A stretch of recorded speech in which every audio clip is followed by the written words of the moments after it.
NEOM technical classes में सभी का हार्दिक स्वागत। आज हम most important electrician test series 8 को क्या करेंगे, सोल्व करेंगे। इसमें क्या है, इम्पोर्टेंट क्वेश्चनों को क्या है इसमें इंक्लूड किया गया है। जो क्वेश्चनों की संख्या रहेगी वो रहेगी फर्स्ट से लेकर यानी 1 से लेकर क्या रहेंगे 40 क्वेश्चन रहेंगे। वह क्वेश्चन है जो क्या है प्रीवियस एग्ज़ाम में पूछे गए क्वेश्चन क्या है, इम्पोर्टेंट क्वेश्चन है।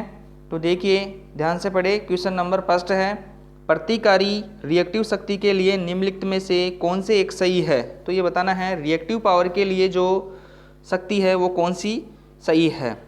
तो इसे एक बार समझ लीजिए कि क्या होता है, इसके त्रिभुज के नियम से समझिए।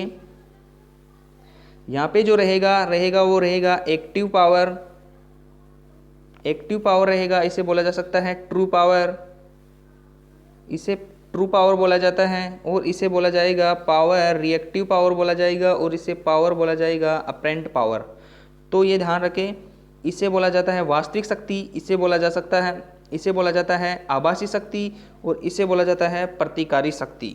तो ये ध्यान रखें, जो आभासी शक्ति होती है वो होती है किलोवोल्ट, और जो वास्तविक शक्ति होती है वो होती है वाट, और जो रिएक्टिव जो पावर होगी वो होगी kVAR, यानी किलो वोल्ट एम्पियर। रिएक्टिव भी इसे बोल सकते हैं, इसे किलो भी ना लिखे तो इसे इस प्रकार से भी लिखा जा सकता है VAR। इसका क्या होगा, राइट आंसर होगा, क्या होगा VAR। चलते हैं नेक्स्ट क्वेश्चन पर। निम्न में से ट्रांसफार्मर में नहीं बदल सकता। तो ये बताना है कि ट्रांसफार्मर किसको नहीं बदल सकता है, करंट को, वोल्टेज को, आवृत्ति को, उपरोक्त सभी। तो ये ध्यान रखें, इंपॉर्टेंट क्वेश्चन है ये। ऑर्डिनेंस OFB एग्जाम में पूछा गया है। कौन OFB, जो ऑर्डिनेंस फैक्ट्री बोर्ड का जो एग्ज़ाम होता है उसके अंतर्गत इसे क्वेश्चन पूछा गया है कि ट्रांसफार्मर नहीं बदल सकता करंट को, वोल्टेज को, आवृत्ति को या उपरोक्त सभी। तो जो ट्रांसफार्मर होता है वह आवृत्ति को क्या नहीं बदल सकता, करंट को बदलता है, वोल्टेज को बदलता है, और उपरोक्त सभी को नहीं बदलता है। ये ध्यान रखिए, उपरोक्त सभी को नहीं बदलता है। और ट्रांसफार्मर उपयोगी पावर को क्या करता है, ट्रांसफ़र करता है। तो ये ध्यान रखिए, ये फ्रीक्वेंसी को चेंज नहीं करता है। चलते हैं नेक्स्ट क्वेश्चन पर। 3 मूल विद्युतीय परिणाम क्या होते हैं। तो ये बताने हैं कि 3 मूल क्या है, विद्युतीय परिणाम क्या होते हैं, बताइए। एक होगा रेजिस्टेंस, सर्किट में क्या आवश्यकता पड़ती है, रेजिस्टेंस की, कैपेसिटेंस की या इंडक्टेंस की। दूसरा है पावर, वोल्टेज और कंडक्टेंस। और तीसरा है वोल्टेज, करंट और रेजिस्टेंस। डी है करंट और रिलक्टेंस और इंडक्टेंस। जब हम सर्किट बनाते हैं तो उसमें एक वोल्टेज स्रोत लिया जाता है, ये ध्यान रखें, क्या लिया जाता है, एक वोल्टेज सोर्स लिया जाता है, एक करंट लिया जाता है और एक रेजिस्टेंस को लिया जाता है। तो ये क्या है, 3 मूल विद्युतीय क्या है, परिणाम है। इंपॉर्टेंट क्वेश्चन है, ध्यान रखें कौन कौन से होते हैं, वोल्टेज, करंट और रेजिस्टेंस। चलते हैं नेक्स्ट क्वेश्चन पर।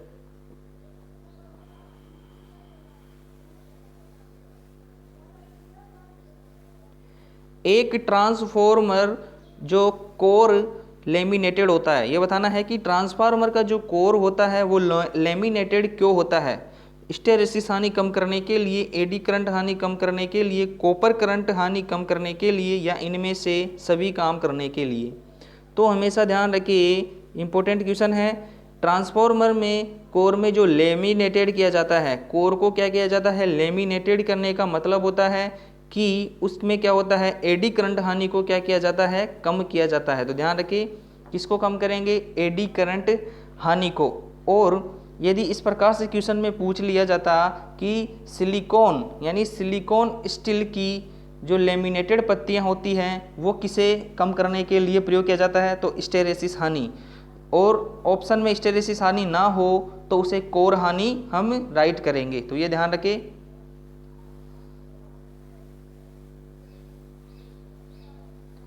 देखिए नेक्स्ट क्वेश्चन, ट्रांसफार्मर द्वारा दिए गए भार रहित करंट पूर्ण भार करंट का लगभग कितना प्रतिशत होता है। ये पिछली टेस्ट सीरीज में भी क्वेश्चन आया हुआ है। देखिए, ट्रांसफॉर्मर द्वारा दिए गए भार रहित करंट पूर्ण भार करंट का लगभग कितना प्रतिशत होता है। तो इसका जो राइट आंसर होगा वो ध्यान रखें, ट्रांसफार्मर में भार रहित, बिना भार क्या है, जैसे ट्रांसफार्मर बिना लोड का है तो उसमें करंट जो होगा वो पूर्ण भार करंट का कितना रहेगा। तो ये ध्यान रखें 2% से लेकर कितना रहता है 5%। चलते हैं नेक्स्ट क्वेश्चन पर। ट्रांसफॉर्मर पर कोई भार या ये निर्धारित करने के लिए नहीं किया जाता है। बताइए, ट्रांसफॉर्मर पर कोई भार ये निर्धारित करने के लिए नहीं किया जाता है कि कॉपर क्षति या मैग्नेटाइजिंग क्षति, मैग्नेटाइजिंग व लोह क्षति, या ट्रांसफार्मर की दक्षता। तो ट्रांसफार्मर पर कोई भार ये निर्धारित करने के लिए नहीं किया जाता है कि उसमें क्या है, मैग्नेटाइजिंग करंट और जो आयरन क्षति होती है, यानी ट्रांसफार्मर भार ये निर्धारित करने के लिए नहीं किया जाता है कि मैग्नेटाइजिंग करंट और लोह क्षति क्या है। इसका राइट आंसर होगा क्योंकि ट्रांसफार्मर में कोई भार ये निर्धारित करने के लिए नहीं किया जाता, जैसे कोई भार है उसका जो निर्धारण करेंगे वो ये इसलिए नहीं किया जाता है कि मैग्नेटाइजिंग करंट और वह लोह क्षति क्या होगी, इसके आधार पर निर्धारित नहीं किया जाता है। चलते हैं नेक्स्ट क्वेश्चन पर। ट्रांसफॉर्मर तेल की डाई इलेक्ट्रिक जो शक्ति हो सकती है, तो ये बताइए, ट्रांसफॉर्मर तेल की डाई इलेक्ट्रिक शक्ति हो सकती है। तो बताइए, डाई इलेक्ट्रिक जो तेल होता है उसका जो डाई इलेक्ट्रिक जो शक्ति होती है वह हो सकती है 1 kV, 33 kV, 100 kV या 330 kV। तो इसका जो राइट आंसर होगा वो होगा 33 kV। इंपॉर्टेंट क्वेश्चन है, ध्यान रखिए। कितना होगा, ट्रांसफॉर्मर तेल की डाई इलेक्ट्रिक जो शक्ति हो सकती है वो हो सकती है 33 kV। चलते हैं नेक्स्ट क्वेश्चन पर। एक ट्रांसफॉर्मर की दक्षता अधिकतम होगी जब वह कॉपर हानि हिस्टैरिसीस हानि इसके बराबर होगी, हिस्टैरिसीस हानि एडी करंट के हानि के बराबर होगी, या एडी करंट कॉपर हानि के बराबर होगा, या कॉपर हानि लोह हानि के बराबर होगा। तो बताइए कि एक ट्रांसफार्मर की दक्षता अधिकतम कब होगी, जब आयरन लॉसेज कॉपर लॉसेज के क्या हो, बराबर हो। तो क्या होगा, आयरन लॉसेज कॉपर लॉसेज के क्या होंगे, बराबर होंगे, तो क्या होगी, दक्षता अधिकतम होगी। इसका राइट आंसर होगा क्या होगा, डी।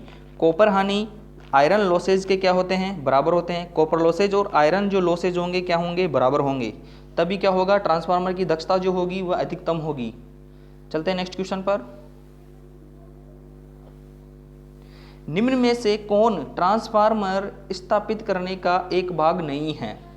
तो ये बताना है कि जो ट्रांसफार्मर में जब स्थापित किया जाता है तो कौन कौन से भाग स्थापित किए जा सकते हैं और कौन कौन से भाग स्थापित नहीं किए जाते हैं। तो ट्रांसफार्मर में बताइए, कंजर्वेटर टैंक होता है वह ट्रांसफार्मर में स्थापित किया जाता है, ब्रीदर जो होता है वह ट्रांसफार्मर में स्थापित किया जाता है, बकोल्ज रिले ट्रांसफार्मर में स्थापित किया जाता है। लेकिन जो एक्साइटर है, यानी जो एक्साइटर है ये क्या है, ये ट्रांसफार्मर में उपयोग नहीं किया जाता है, ये किया जाता है अल्टरनेटर हुआ, अल्टरनेटर में प्रयोग किया जाता है एक्साइटर। तो ये ध्यान रखिए, ट्रांसफार्मर में स्थापित करने का एक भाग नहीं है, तो नहीं है ये बताना है। इसका जो राइट आंसर होगा वो होगा एक्साइटर, यानी इसका डी होगा। चलते हैं नेक्स्ट क्वेश्चन पर। एक ट्रांसफार्मर शॉर्ट सर्किट परीक्षण करते हुए निम्नलिखित में से किस ओर शॉर्ट सर्किट नहीं किया जा सकता। तो ये बताना है कि एक ट्रांसफार्मर में जब शॉर्ट सर्किट परीक्षण करते हैं तो निम्नलिखित में से किसकी ओर शॉर्ट सर्किट नहीं किया जा सकता। तो उच्च वोल्टेज की ओर, निम्न वोल्टेज की ओर, प्राइमरी की ओर व सेकेंडरी की ओर। तो हमेशा ध्यान रखें, जब शॉर्ट सर्किट परीक्षण से हम क्या ज्ञात कर सकते हैं, कॉपर लॉसेज क्या ज्ञात किया जा सकता है। शॉर्ट सर्किट परीक्षण से हम कॉपर लॉसेज ज्ञात करते हैं, ओपन सर्किट परीक्षण से हम क्या ज्ञात करते हैं, आयरन लॉसेज ज्ञात करते हैं। तो ये ध्यान रखिए, जब हम कॉपर लॉसेज ज्ञात कर रहे हैं यानी शॉर्ट सर्किट परीक्षण कर रहे हैं, तब क्या होगा, हम उच्च वोल्टेज की ओर क्या नहीं करेंगे, हम शॉर्ट सर्किट नहीं करेंगे। तो ये एक सावधानी रखनी चाहिए कि उच्च वोल्टेज की ओर क्या नहीं करना चाहिए, शॉर्ट सर्किट नहीं करना चाहिए। तो इसका राइट आंसर होगा ए। चलते हैं नेक्स्ट क्वेश्चन पर। शॉर्ट सर्किट होने की स्थिति में परिपथ में करंट प्रवाहित होगा। तो ये बताना है शॉर्ट सर्किट होगा तो उस स्थिति में प्रतिरोध क्या होगा, शॉर्ट स्थिति में प्रतिरोध क्या हो जाता है, शून्य हो जाता है, लगभग शून्य हो जाता है। और धारा क्या हो जाती है, धारा बहुत अधिक हो जाती है। तो धारा बहुत अधिक का मतलब हो जाता है अनंत हो जाती है, धारा इन्फिनाइट हो जाती है। इसका जो राइट आंसर होगा वो होगा डी। चलते हैं नेक्स्ट क्वेश्चन पर। एक ट्रांसफॉर्मर ट्रांसफॉर्म करता है, तो ये बताना है कि जो ट्रांसफॉर्मर जो है वह ट्रांसफॉर्म करता है। तो ट्रांसफॉर्मर, ध्यान रखिए, ट्रांसफॉर्मर का कार्य होता है उपयोगी पावर को क्या करता है, ट्रांसफर करता है। ट्रांसफॉर्मर एक उपयोगी पावर को क्या करता है, ट्रांसफर करता है। इंपॉर्टेंट क्वेश्चन है, ध्यान रखिए। इसका जो राइट आंसर होगा वो होगा सी। एक ट्रांसफार्मर क्या कर सकता है, एक ट्रांसफार्मर किसको ट्रांसफर करता है, उपयोगी पावर को क्या करता है, ट्रांसफर करता है। चलते हैं नेक्स्ट क्वेश्चन पर। ट्रांसफार्मर में किस वाइंडिंग में घुमावों की संख्या अधिकतम होती है, निम्न वोल्टेज, उच्च वोल्टेज, प्राइमरी, सेकेंडरी। तो ट्रांसफार्मर में किस वाइंडिंग में घुमावों की संख्या ज़्यादा रहेगी, तो रहेगी घुमावों की टर्नों की संख्या ज़्यादा रहेगी तो उच्च वोल्टेज रहेगा, टर्नों की संख्या कम रहेगी तो कम वोल्टेज होगा। तो ये ध्यान रखें, ट्रांसफार्मर में किस वाइंडिंग में घुमावों की संख्या अधिकतम होती है, तो ट्रांसफार्मर में उच्च वोल्टेज, यानी उच्च वोल्टेज जो वाइंडिंग होती है उसमें क्या रहता है, टर्नों की संख्या क्या रहती है, अधिकतम रहती है। तो उच्च वोल्टेज वाइंडिंग में क्या रहेंगे, टर्नों की संख्या अधिकतम रहेगी। और करंट का मान क्या रहेगा, जिसमें घुमावों की संख्या अधिकतम रहेगी उसमें करंट का मान क्या रहेगा, न्यूनतम रहेगा, क्योंकि वह उच्च वोल्टेज वाइंडिंग होती है। चलते हैं नेक्स्ट क्वेश्चन पर। पावर ट्रांसफार्मर की दक्षता इस क्रम की होती है, तो ये बताना है कि जो पावर ट्रांसफार्मर होता है उसकी जो दक्षता होती है वह किस क्रम की होती है, 100%, 98%, 50% या 25%। तो इसका जो राइट आंसर होगा वो होगा, पावर ट्रांसफार्मर की जो दक्षता होती है वो होती है 98%। चलते हैं नेक्स्ट क्वेश्चन पर। एक पावर ट्रांसफार्मर को ठंडा करने का सामान्य तरीका है, तो ये बताना है कि जो पावर जो ट्रांसफार्मर जो होते हैं उसको ठंडा करने का जो सामान्य तरीका होता है, पावर ट्रांसफार्मर को सामान्य ठंडा करने का तरीका कौन सा होता है, ये बताना है। प्राकृतिक हवा शीतलन, वायु ब्लास्ट शीतलन, तेल शीतलन या उपरोक्त में से कोई नहीं। इंपॉर्टेंट क्वेश्चन है, ध्यान रखिए। पावर ट्रांसफार्मर को ठंडा करने के लिए किसका प्रयोग किया जाएगा, तेल शीतलन का प्रयोग करेंगे। ध्यान रखें, इंपॉर्टेंट क्वेश्चन है कि पावर ट्रांसफार्मर को जो ठंडा करेंगे वो किससे करेंगे, वो करेंगे तेल शीतलन से। चलते हैं नेक्स्ट क्वेश्चन पर।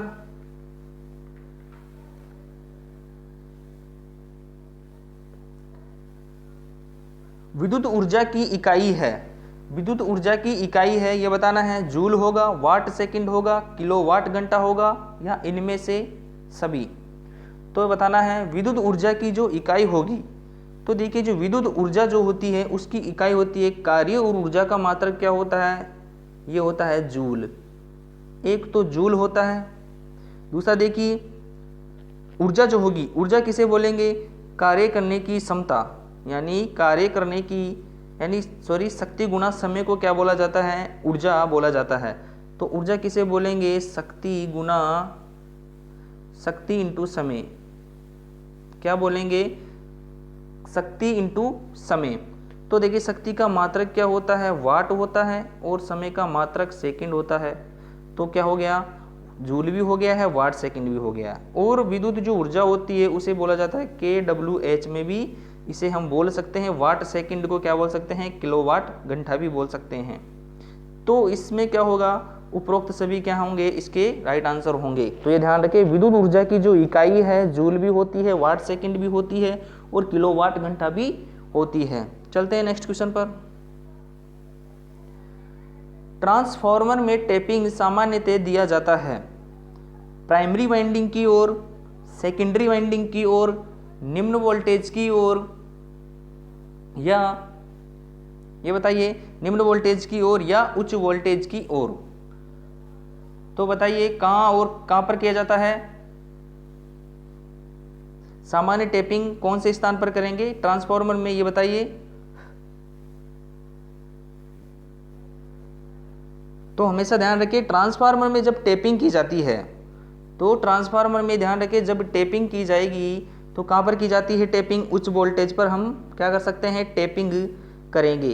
कौन से वोल्टेज पर टेपिंग करेंगे? टेपिंग करेंगे। इंपॉर्टेंट क्वेश्चन है, ध्यान रखें। एक ट्रांसफार्मर में टेपिंग सामान्यतः दिया जाता है, तो ट्रांसफार्मर में जो टेपिंग दिया जाता है वह दिया जाता है उच्च वोल्टेज पर। और ध्यान रखें, ट्रांसफार्मर में जो शॉर्ट सर्किट परीक्षण किया जाता है वह निम्न वोल्टेज पर किया जाता है। तो ये ध्यान रखें, इंपॉर्टेंट क्वेश्चन है ये, कि टेपिंग जो करेंगे ट्रांसफार्मर में वो कहाँ पे करेंगे? उच्च वोल्टेज पर क्या किया जाता है? टेपिंग किया जाता है।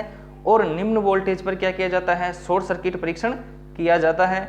उच्च वोल्टेज पर शॉर्ट सर्किट परीक्षण नहीं कर सकते, ये ध्यान रखें। और एक टेपिंग जो करेंगे वो कहाँ पर की जाती है? वह उच्च वोल्टेज पर टेपिंग की जाती है। चलते हैं नेक्स्ट क्वेश्चन पर। ट्रांसफार्मर रेटिंग अक्सर इस रूप में व्यक्त किया जाता है, ये बताना है। ट्रांसफार्मर की जो रेटिंग होती है अक्सर जो किस रूप में व्यक्त की जाती है? वोल्ट में, एम्पियर में, किलोवाट में, या वोल्ट एम्पियर केवीए में? तो बताइए, इसका जो राइट आंसर होगा वो होगा, ट्रांसफार्मर की जो रेटिंग होती है वो किस में दी जाती है? केवीए में दी जाती है। इसका जो राइट आंसर होगा वो होगा डी। चलते हैं नेक्स्ट क्वेश्चन पर। ट्रांसफार्मर के निर्माण के लिए सामान्यतः प्रयुक्त पदार्थ है, तो ट्रांसफार्मर के निर्माण के लिए जो सामान्यतः प्रयुक्त पदार्थ कौन से होते हैं ये बताना है। कांसा होगा, कॉपर होगा, एल्यूमिनियम होगा, या सिलिकॉन इस्पात होगा? जो हमेशा ध्यान रखें, ट्रांसफार्मर के निर्माण के लिए जो सामान्य प्रयुक्त पदार्थ होंगे वो कौन से होंगे? सिलिकॉन इस्पात, यानी सिलिकॉन स्टील का हम क्या पढ़ते हैं?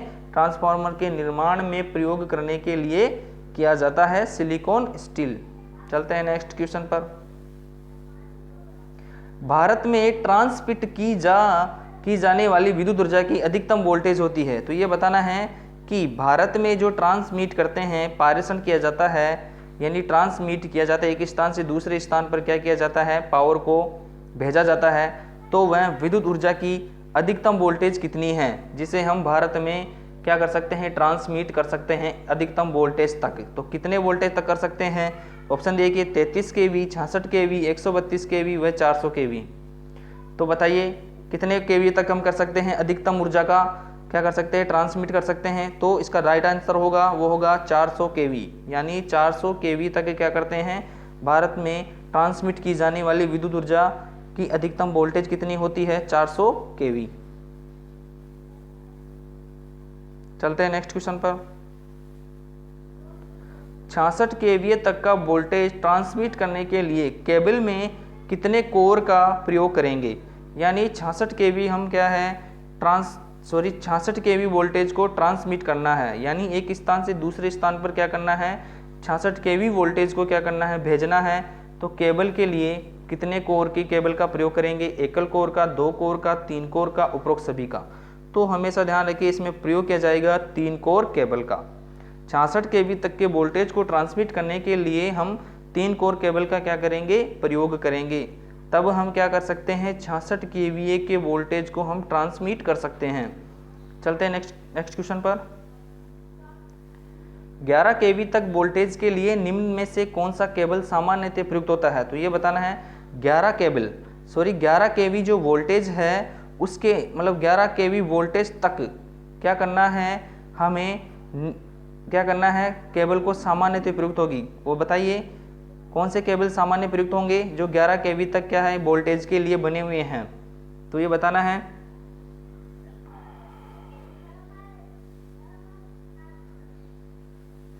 ऑप्शन देखिए, बेल्टेड केबल, स्क्रीन केबल, दबाव केबल, उपरोक्त में से कोई नहीं। तो 11 kV तक जो वोल्टेज के लिए जो निम्नलिखित में से कौन सा केबल सामान्य प्रयुक्त होता है? तो ये बताना है। तो बेल्टेड केबल जो होगा, क्या होगा? जो बेल्टेड जो केबलें होती हैं वह 11 kV तक वोल्टेज के लिए प्रयोग की जाती है, यानी उपयुक्त रहती है। कौन सी केबल रहेगी? बेल्टेड केबल 11 kV तक वोल्टेज के लिए क्या रहती है? उपयुक्त रहती है। चलते हैं नेक्स्ट क्वेश्चन पर। 33 kV से 66 kV तक का वोल्टेज ट्रांसमिशन करने के लिए निम्नलिखित में से कौन सा केबल उपयुक्त होता है? तो ये बताना है। अब बताना है कौन सा 33 kV से लेकर 66 kV तक के लिए वोल्टेज ट्रांसमिशन के लिए कौन से केबल प्रयुक्त होंगे? बेल्टेड केबल, स्क्रीन केबल, या दबाव केबल को बोला जाता है प्रेशर केबल, या उपरोक्त में से कोई नहीं। तो इसका जो राइट आंसर होगा, इंपॉर्टेंट क्वेश्चन है, 33 kV और जो 66 kV तक के वोल्टेज को ट्रांसमिशन करने के लिए हम कौन सी केबल का प्रयोग करेंगे? हम करेंगे प्रेशर केबल, यानी दबाव केबल का हम क्या करेंगे? प्रयोग करेंगे। ये ध्यान रखें, इंपॉर्टेंट क्वेश्चन है। 33 kV से 66 kV तक के वोल्टेज को ट्रांसमिट करने के लिए हम किस केबल का प्रयोग करेंगे? दबाव केबल का, यानी प्रेशर केबल का प्रयोग करेंगे। और 11 kV की जो वोल्टेज के लिए ट्रांसमिशन के लिए हम जो केबल प्रयोग करेंगे वो कौन सी करेंगे? बेल्टेड केबल का हम प्रयोग करेंगे। चलते हैं नेक्स्ट क्वेश्चन पर। निम्न में से कौन यांत्रिक चोट के विरुद्ध एक केबल की रक्षा करते हैं? तो ये बताना है, बेडिंग होगा, शीतल होगा, आर्मरिंग होगा, या उपरोक्त में से कोई नहीं। तो कौन सा यांत्रिक चोट के लिए, इंपॉर्टेंट क्वेश्चन है, ध्यान रखें कि केबल की जो यांत्रिक चोट के लिए जो प्रयोग किया जाता है केबल की रक्षा के लिए, वो कौन सा होता है? वो होता है आर्मरिंग, यानी आर्मरिंग की जाती है। जिससे क्या होता है? इसे यांत्रिक चोट से यानी विद्युत तक एक केबल की क्या करता है? रक्षा करता है। यानी यांत्रिक चोट के बचने के लिए क्या की जाती है? आर्मरिंग। तो एक क्या होता है? कंडक्टर होता है, जैसे चालक होता है, कोर होता है। कोर पर क्या दिया जाता है? इंसुलेशन दिया जाता है। इंसुलेशन पर क्या किया जाता है? शीतल किया जाता है। शीतल पर क्या किया जाता है? बेडिंग की जाती है। बेडिंग पर की जाती है आर्मरिंग की जाती है। और आर्मरिंग पर क्या की जाती है? सर्वरिंग की जाती है। तो ये ध्यान रखें, क्या की जाती है? पहले कोर होता है, कोर के बाद में क्या होगा? इंसुलेशन चढ़ा होगा केबल पर। केबल पर क्या की जाती है? शीतल की जाती है। शीतल के बाद बेडिंग की जाती है। बेडिंग के बाद क्या करेंगे? आर्मरिंग की जाती है। आर्मरिंग के बाद क्या की जाएगी? सर्वरिंग की जाएगी। तो जो ये आर्मरिंग की जाएगी, ये क्या करती है? केबल को यांत्रिक चोट से विरुद्ध क्या करती है? बचाती है। जो शीतल जो होगा, शीतल का प्रयोग होता है, ये क्या? नमी से बचाता है। केबल को किससे बचाएगा? नमी से बचाएगा। तो ये ध्यान रखें, ये क्रम पूछ लिया जाता है कि इंसुलेशन के बाद में और बेडिंग के बीच में कौन सा पदार्थ क्या की जाती है, यानी केबल में कौन सी प्रक्रिया की जाती है। तो कोर के बाद इंसुलेशन, इंसुलेशन के बाद में शीतल, शीतल के बाद में बेंडिंग, बेंडिंग के बाद में आर्मरिंग, आर्मरिंग के बाद में सर्वरिंग की जाती है। चलते हैं नेक्स्ट क्वेश्चन पर।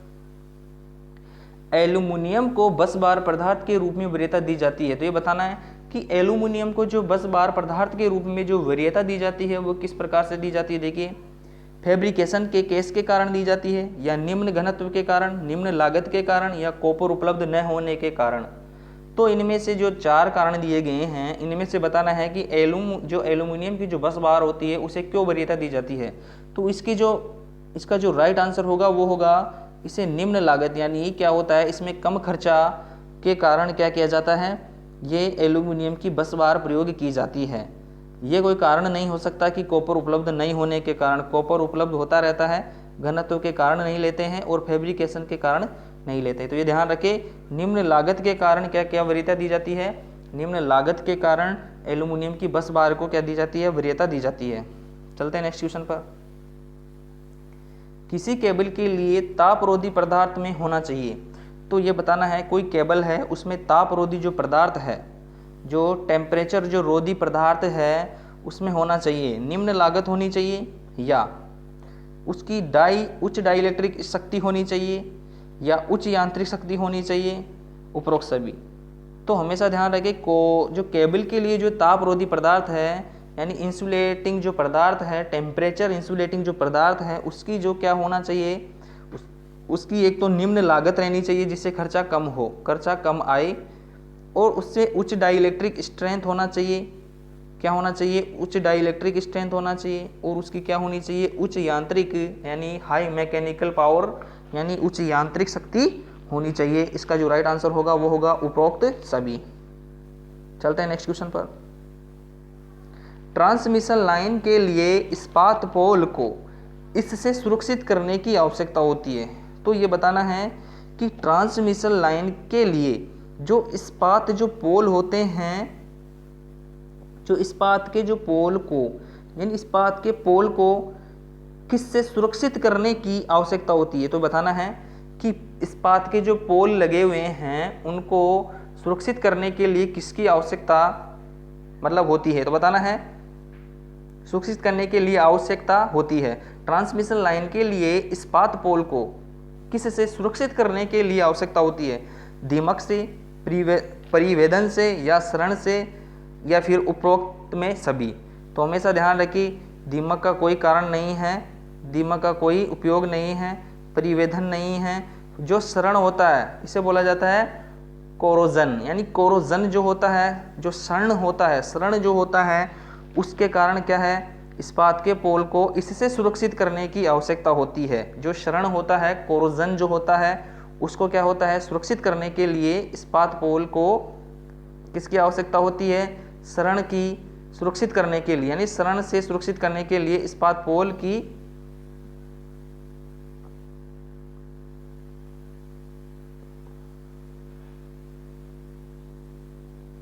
चलते देखिए नेक्स्ट क्वेश्चन। सर्विसमैन्स जोड़ता है, सर्विसमैन्स जो होंगे वो किससे जोड़ता है, वितरक व उपभोक्ता, यानी डिस्ट्रीब्यूटर व उपभोक्ता के टर्मिनल पर, या डिस्ट्रीब्यूटर व ट्रांसफॉर्मर टर्मिनल पर, या वितरक व रिले प्रणाली तक, या ट्रांसफॉर्मर या अर्थ तक। तो जो सर्विसमैन्स होते हैं, जो सर्विसमैन्स होते हैं ये क्या करते हैं, ये वितरक जो डिस्ट्रीब्यूटर होते हैं, डिस्ट्रीब्यूटर से लेकर क्या होते हैं, उपभोक्ता तक, यानी हम उपभोक्ता तक क्या करते हैं, ये जुड़े हुए, जो जुड़ी हुई लाइन होती है उसे क्या बोला जाता है, सर्विसमैन्स बोला जाता है। तो ये ध्यान रखें, वितरक से लेकर, यानी डिस्ट्रीब्यूटर से लेकर उपभोक्ता तक की जो बीच की जो लाइन होती है उसे क्या बोला जाता है, सर्विसमैन्स। सर्विसमैन जो लाइनें जुड़ी हुई रहती है उसे बोला जाता है सर्विसमैन्स। क्या बोलते हैं, सर्विसमैन्स। चलते हैं नेक्स्ट क्वेश्चन पर। निम्न में से कौन साधारण उत्पादन वोल्टेज नहीं है? तो ये बताना है कि साधारणतः उत्पादन वोल्टेज नहीं है 6.6 kV, 9.9 kV, 11 kV, 13.2 किलोवोल्ट। तो ये बताना है कि कौन सा साधारण उत्पादन वोल्टेज नहीं है। तो कभी हमने नहीं देखा है कि उत्पादन वोल्टेज 9.9 kV होता है। ये क्या है, इसका साधारण उत्पादन वोल्टेज नहीं है। ओके, चलते हैं नेक्स्ट क्वेश्चन पर। निम्न में से किसका प्रयोग साधारणतः वितरण प्रणाली में नहीं होता है? तो ये बताना है कि वितरण प्रणाली जो होती है, वितरण जो प्रणाली होगी उसमें उपयोग नहीं किया जाता है, यानी प्रयोग नहीं किया जाता है। बताना है 3 फेज 4 वायर का करते हैं, 3 फेज 3 वायर का करते हैं, यानी तो ये हो गया डेल्टा, सॉरी ये हो गया स्टार, ये हो गया स्टार, और ये हो गया डेल्टा, और ये सिंगल फेज 3 वायर भी प्रयोग करते हैं। ठीक है, और कौन सा प्रयोग नहीं किया जाता है, सिंगल फेज 4 वायर का हम प्रयोग नहीं करते हैं। निम्न में से किसका प्रयोग साधारणतः वितरण प्रणाली में नहीं होता है? वो नहीं होता है सिंगल फेज 4 वायर का। इंपॉर्टेंट क्वेश्चन है, ध्यान रखें। कौन सा होगा, इसका राइट आंसर होगा डी। चलते हैं नेक्स्ट क्वेश्चन पर। स्किन प्रभाव किस पर निर्भर करता है? कंडक्टर के आकार पर, आवृत्ति पर, प्रतिरोधकता पर व उपरोक्त सभी पर। तो ये बताना है कि जो स्किन इफेक्ट होगा, स्किन जो प्रभाव होगा, इसे बोलता है त्वचिक प्रभाव। इसे क्या बोला जाता है, त्वचिक प्रभाव या स्किन प्रभाव किस पर निर्भर करता है? कंडक्टर के आकार पर, आवृत्ति पर और प्रतिरोधकता पर या उपरोक्त सभी पर। इसका जो राइट आंसर होगा वो होगा डी। क्या होगा, डी। ये कंडक्टर के आकार पर भी निर्भर करता है और आवृत्ति पर भी निर्भर करता है और प्रतिरोधकता पर भी निर्भर करता है कि इसकी प्रतिरोधकता कितनी है, कंडक्टर का आकार कितना है, और आवृत्ति कितनी है। तो हमेशा ध्यान रखिए, स्किन जो प्रभाव होगा, स्किन इफेक्ट जो होगा, त्वचिक प्रभाव होगा, वह किस पर निर्भर करता है, उपरोक्त सभी पर। चलते हैं नेक्स्ट क्वेश्चन पर। स्लिप्ड फेज मोटर की आवश्यकता होती है। जो स्लिप्ड फेज मोटर की आवश्यकता होती है, बताना है एकल फेज एसी परिपथ के लिए, उच्च भार वाले परिचालन यंत्र के लिए, या एक फेज डीसी परिपथ के लिए, या 1 HP से अधिक का प्रचालन के लिए। तो बताइए इसका जो राइट आंसर होगा वो होगा स्लिप्ड फेज मोटर की आवश्यकता जो होती है वो होती है सिंगल फेज एसी परिपथ के लिए। इसका जो राइट आंसर होगा वो होगा ए। इसका राइट आंसर होगा ए। चलते हैं नेक्स्ट क्वेश्चन पर। स्लिप्ड फेज मोटर की आवश्यकता होती है एक फेज एसी परिपथ के लिए। चलते हैं नेक्स्ट क्वेश्चन पर। 3 कोर फ्लेक्सिबल केबल के मामले में न्यूट्रल का रंग होता है। इंपॉर्टेंट क्वेश्चन है, बताइए कि जो 3 कोर जो फ्लेक्सिबल जो केबल होगा उसके मामले में जो न्यूट्रल का जो रंग होगा, ये बताना है कि न्यूट्रल का रंग किस प्रकार के रंग का होता है, कौन सा रंग न्यूट्रल के लिए फ्लेक्सिबल केबल में प्रयोग किया जाता है। तो ये बताना है कि नीला होगा, काला होगा, भूरा होगा, उपरोक्त में से कोई नहीं। इंपॉर्टेंट क्वेश्चन है, बताइए नीला होगा, काला होगा, भूरा होगा, उपरोक्त में से कोई नहीं। तो इसका जो राइट आंसर होगा वो होगा फ्लेक्सिबल जो केबलें होती हैं उसमें जो न्यूट्रल का जो रंग होता है वो होता है नीला। इसका जो राइट आंसर होगा वो होगा ए, यानी फ्लेक्सिबल केबलों में न्यूट्रल का जो रंग होता है वह नीले रंग का होता है और अपने जो सिंगल फेज में न्यूट्रल का रंग जो होता है वो होता है काले रंग का। तो ये ध्यान रखें, फ्लेक्सिबल जो केबलें होंगी उसमें जो न्यूट्रल का रंग होगा वो कौन से रंग का होगा, नीले रंग का। इसका जो राइट आंसर होगा वो होगा ए, यानी नीले रंग का क्या होगा, फ्लेक्सिबल केबल होगा। चलते हैं नेक्स्ट क्वेश्चन पर। इंडक्शन मोटर में रोटर गति हमेशा होती है। तो ये बताना है इंडक्शन मोटर में रोटर गति हमेशा होती है स्टेटर गति से कम, स्टेटर गति से अधिक, स्टेटर गति के बराबर, इनमें से कोई नहीं। तो हमेशा ध्यान रखें इंडक्शन जो मोटरें होती हैं उसकी जो रोटर की जो स्पीड होती है वह हमेशा क्या रहती है, ऐसे देखिए एनएस से क्या रहती है, कम रहती है। क्या रहती है, एनएस से क्या रहती है, एनआर जो होगी रोटर स्पीड होगी वो क्या रहेगी, कम रहेगी, यानी स्टेटर गति से कम। इसका जो राइट आंसर होगा वो होगा स्टेटर गति से कम रहती है। और जो एनएस बराबर जो एनआर होती है वह रहती है सिंक्रोनस जो मोटरें होती हैं उनमें क्या रहता है, स्टेटर गति रोटर गति के क्या रहती है, बराबर रहती है। तो ये ध्यान रखें इंडक्शन मोटरों में हमेशा क्या रहता है, इसकी जो रोटर गति होती है वह एनएस गति से क्या रहती है, हमेशा कम रहती है। तो ये ध्यान रखें, इंपॉर्टेंट क्वेश्चन है। चलते हैं नेक्स्ट क्वेश्चन पर। और जो ये भी ध्यान रखें, हाँ इंडक्शन मोटरों में रोटर गति हमेशा कितनी होती है, स्टेटर गति से कम होती है। और इसका जो स्पीड जो रेगुलेशन होगा वो कितना होगा, ये बताइए। गति का स्पीड रेगुलेशन जो होगा इकाई होगा, इकाई से कम होगा या इकाई से अधिक होगा। तो हमेशा ध्यान रखें इसका जो क्या होगा, स्पीड रेगुलेशन जो होगा वो होगा इकाई से कम। ठीक है, इकाई से कम होगा, इकाई से क्या होगा, कम होगा। चलते हैं नेक्स्ट क्वेश्चन पर। एक ट्रांसफॉर्मर अधिकतम दक्षता होती है, यह बताना है ट्रांसफॉर्मर की जो अधिकतम दक्षता होगी वो होती है अग्रगामी पावर फैक्टर पर, पश्चगामी पावर फैक्टर पर, यूनिट पावर फैक्टर पर, इनमें से कोई नहीं। तो जो एक ट्रांसफार्मर जो होता है उसकी जो अधिकतम दक्षता होती है वह किस पर होती है, तो बताना है अग्रगामी पावर फैक्टर, पश्चगामी power factor, unit power factor. तो हमेशा ध्यान रखिए इस ट्रांसफार्मर की जो अधिकतम दक्षता होगी, ट्रांसफार्मर की जो मैक्सिमम जो एफिशिएंसी होगी वो होगी यूनिट पावर फैक्टर पर, यानी इकाई पावर फैक्टर पर क्या होगा, उसकी दक्षता अधिकतम होगी। तो ये ध्यान रखें। इस पर क्या रहता है, आयरन लॉसेज जो है, जो आयरन जो लॉसेज है वो क्या रहते हैं, कॉपर लॉसेज के क्या रहते हैं, बराबर। इस टाइम पर क्या रहता है, यूनिट पावर फैक्टर हो जाने पर कॉपर लॉसेज आयरन लॉसेज के बराबर, और उसकी जो एफिशिएंसी रहती है वो कितनी रहती है, मैक्सिमम। चलते हैं नेक्स्ट क्वेश्चन पर। भारत में सिंक्रोनस मोटर देता है, तो ये बताना है, इंपॉर्टेंट क्वेश्चन है कि भारत में सिंक्रोनस जो मोटर होते हैं वो देता है 11 kV, 33 kV, 66 kV, ए व बी दोनों। तो जो भारत में जो सिंक्रोनस जो मोटरें होती है वो देता है, यानी जो अल्टरनेटर के बारे में बताना है 11 kV भी देता है और इसके साथ 33 kV भी अल्टरनेटर डिजाइन किए जाते हैं। तो इसका जो राइट आंसर होगा वो होगा ए और बी, यानी 11 kV और 33 kV क्या करते हैं, ये सिंक्रोनस मोटरें देती है। इसका जो राइट आंसर होगा वो होगा ए और बी, यानी 11 kV और 33 kV। चलते हैं नेक्स्ट क्वेश्चन पर।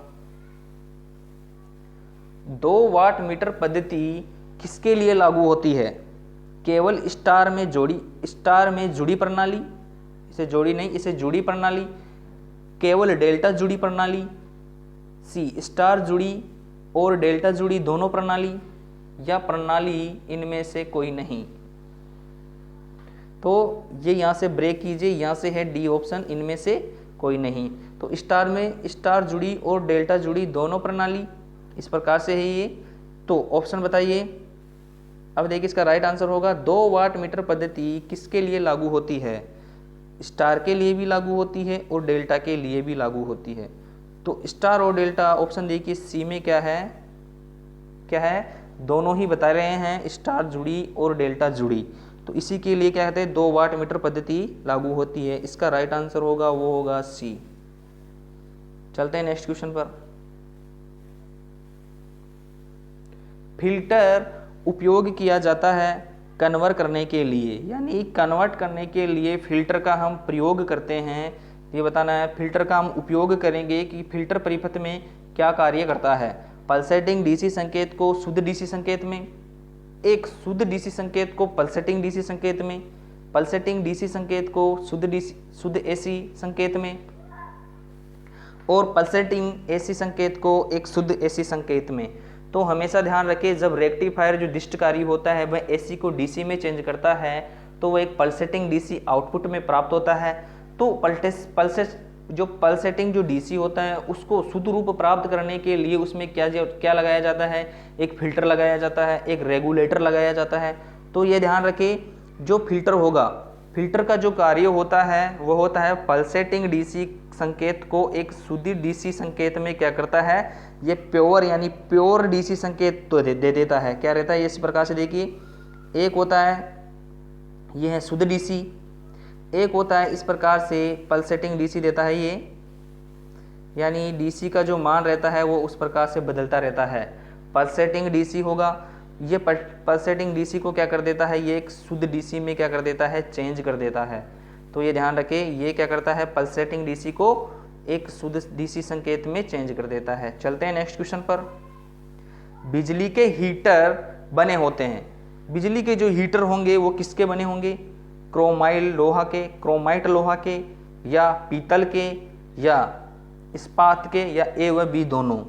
तो इंपॉर्टेंट क्वेश्चन है, बताइए बिजली के जो हीटर बने होते हैं वो किसके बने होते हैं, हीटर बताना है, बिजली के हीटर किसके बने होते हैं। तो बिजली के हीटर जो बने होते हैं क्रोमाइट लोहा के बने होते हैं, पीतल के बने होते हैं, इस्पात के नहीं बने होते हैं, ये ध्यान रखें। और ए व बी दोनों ऑप्शन में दिया हुआ है, तो इसका राइट आंसर होगा डी। इसका राइट आंसर होगा डी, यानी क्या होगा, ए व बी दोनों, यानी क्रोमाइट लोहा और पीतल। और बिजली के जो हीटर का जो तार बना होता है वो किसका बना होता है, वो होता है नाइक्रोम। एक उसमें क्या रहता है, निकल प्लस क्रोमियम क्या रहता है, किसका सहयोग रहता है, निकल प्लस क्रोमियम। निकल 80% रहता है, क्रोमियम कितना परसेंट रहता है, 20%। इस प्रकार से नाइक्रोम बनाया जाता है, तो ये ध्यान रखें। चलते हैं आज के अंतिम क्वेश्चन पर। प्रत्येक लेड अम्ल सेल यानी सीसा अम्ल सेल में निकास प्लग दिया जाता है ताकि, बताइए, जब जरूरी हो तो जल व इलेक्ट्रोलाइट डाल सके। यहाँ पे लगा लीजिए, वह होगा जल व इलेक्ट्रोलाइट डाल सके। इलेक्ट्रोलाइट स्तर, ये स्तर होगा, स्तर की जांच कर सके, गलत है यहाँ पे, स्तर की जांच कर सके। चार्जिंग के दौरान गैस को बचाना हो सके। तो उपरोक्त सभी। तो बताइए, जो लेड एसिड जो सेल में जो हम वेंट प्लग यानी निकास प्लग उसे बोला जाता है, जो वेंट प्लग का प्रयोग किया जाता है वो किस लिए किया जाता है, वह जरूरी जल व इलेक्ट्रोलाइट डाल सकते हैं। उन प्लगों के द्वारा हम क्या कर सकते हैं, लेड एसिड बैटरी में हम जल व इलेक्ट्रोलाइट डाल सकते हैं। और इलेक्ट्रोलाइट की क्या है, स्तर की जांच भी कर सकते हैं कि कितना इसका स्तर है, ठीक है। और चार्जिंग के दौरान जो गैस को बाहर भी निकालता है। वेंट जो प्लग होता है वो क्या करता है, वह चार्जिंग व डिस्चार्ज के समय गैस को क्या रखता है, बाहर निकालने का कार्य भी करता है। तो इसीलिए इसका राइट आंसर होगा उपरोक्त सभी, यानी डी राइट आंसर होगा। तो इसी प्रकार से हम जो अगला टेस्ट सीरीज है वो भी इसी प्रकार से सोल्व करते हैं। और यदि आपको टेस्ट सीरीज की PDF चाहिए तो इसका नियम टेक्निकल क्लासेज के नाम से क्या है टेलीग्राम चैनल है, उसे ज्वाइन करें। और यदि वीडियो आपको पसंद आया है तो लाइक करें, शेयर करें, कमेंट्स करें और चैनल को क्या करें ज़रूर सब्सक्राइब करें। तो धन्यवाद। जय हिंद, जय भारत।